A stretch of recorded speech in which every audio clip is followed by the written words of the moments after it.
ইচ্ছাকৃত রোজা ভাঙলে কাজাও করতে হয়, কাফারাও দিতে হয়। কাজা মানে একটা রোজার জন্য একটা রোজা, আর কাফারা মানে হচ্ছে আরো 60টা রোজা রাখতে হবে। কয়েকটা জিনিস আছে, বেসিক্যালি 3টা।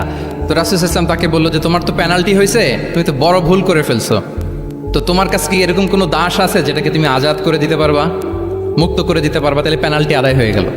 সে বলে ইয়া রাসূলুল্লাহ, না, আমার তো এত সক্ষমতা নাই, আমার কাছে তো কোনো দাস নাই। আচ্ছা, দাস নাই। তো রাসূল ইসলাম বললেন তাইলে তুমি টানা 2 মাস রোজা রাখতে হবে, তাইলেও পেনাল্টি হয়ে যাবে, আদায় হয়ে যাবে, পারবা? সে বলে ইয়া রাসূলুল্লাহ, 2 মাস রোজা রাখা তো এটা কঠিন হয়ে যায়, ইটস নট এ জোক। টানা 60 দিন কি করে রোজা রাখা? তো রাসূল ইসলাম বললেন এটাও পারবে না, তাহলে 60 জন মিসকিনকে খাবার খাইয়ে দিতে হবে এজ এ পেনাল্টি। এটা বড় অন্যায় করে ফেলছে, 60 জন মিসকিনকে খাবার খাওয়াবে, এটা পারবা? সে বলে ইয়া রাসূলুল্লাহ, এটাও পারবো না। তাহলে কয়টা অপশন দিয়েছিলেন রাসূল ইসলাম? আওয়াজ করে বলেন তো কয়টা?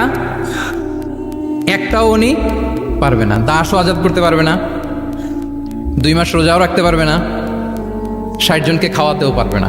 তো রাসূল ইসলাম বললেন কিছুই যখন পারবে না, কি আর করা, যাও একটু অপেক্ষা করো, দেখি কি করা যায় তোমাকে নিয়ে। তো রাসূল ইসলাম অন্যান্যদের প্রশ্নের উত্তর দিচ্ছিলেন, সময় যাচ্ছে যাচ্ছে হঠাৎ করে রাসূল ইসলামের দরবারে 1 ঝুড়ি সাদাকার খেজুর আসলো, 1 ঝুড়ি।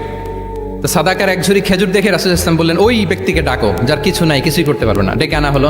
রাসূল ইসলাম বললেন যাও, তুমি তো কিছুই করতে পারবে না, এই 1 ঝুড়ি চ্যারিটির খেজুর, সাদাকার খেজুর তুমি গরিবদের মাঝে বিতরণ করে দাও, তাসাদ্দাক বিহা, এটা বিতরণ করে দাও, তাইলে আশা করি আল্লাহ তোমাকে মাফ করবে। তো এই সাহাবী বলে ইয়া রাসূলুল্লাহ আলা আফকারা মিন্না ইয়া রাসূলুল্লাহ, আমার চেয়েও গরিব কাউকে খুঁজে বের করে দান করতে হবে? রাসূল সাল্লাল্লাহু আলাইহি ওয়াসাল্লাম বললেন হ্যাঁ, গরিবকেই তো দিতে হবে। তো উনি বললেন যে রাসূলুল্লাহ, পুরো মদিনার তল্লাটে আমার চাইতে গরিব কেউ আর নাই, আমি সবচাইতে গরিব। ফাদাহিকা রাসূলুল্লাহ হাত্তা বাদাত আনিয়াবু, এই কথা শুনে রাসূল সাল্লাল্লাহু আলাইহি ওয়াসাল্লাম হেসে দিলেন। এত হেসে দিলেন যে রাসূল সাল্লাল্লাহু আলাইহি ওয়াসাল্লাম এই পাশের চোয়ালের দাঁত দেখা গেল, এত বেশি হাসেন না উনি, নিজেকে ধরে রাখতে পারলেন না, হাসি আটকে রাখতে পারলেন না। ফাদাহিকা রাসূলুল্লাহ, হেসে দিলেন। হাত্তা বাদাত আনিয়াবু, ওনার দাঁতের এপাশ ওপাশ দেখা গেল। তো রাসূল সাল্লাল্লাহু আলাইহি ওয়াসাল্লাম বললেন যাও, দাস মুক্তি করতে পারবে না, 2 মাস রোজাও রাখতে পারবে না, তারপরে 60 জনকে খাবারও খাওয়াতে পারবে না, এখন দিলাম চ্যারিটির 1 ঝুড়ি খেজুর, এটা গরিবদের মধ্যে দান করে দাও। তুমি বলো যে তোমার চেয়ে গরিব আর কেউ নেই, তো কি করা, যাও তুমি তোমার ফ্যামিলি নিয়ে এটা খাও, তোমার ফ্যামিলির মেম্বার্স যারা আছে এদেরকে নিয়ে এটা কি করো, খাও। দেখেন আমাদের সুবিধা অসুবিধাকে ইসলাম কতটা বিবেচনায় নেয়। আসছিল পেনাল্টি দিতে, কথা বুঝতেছেন আমার?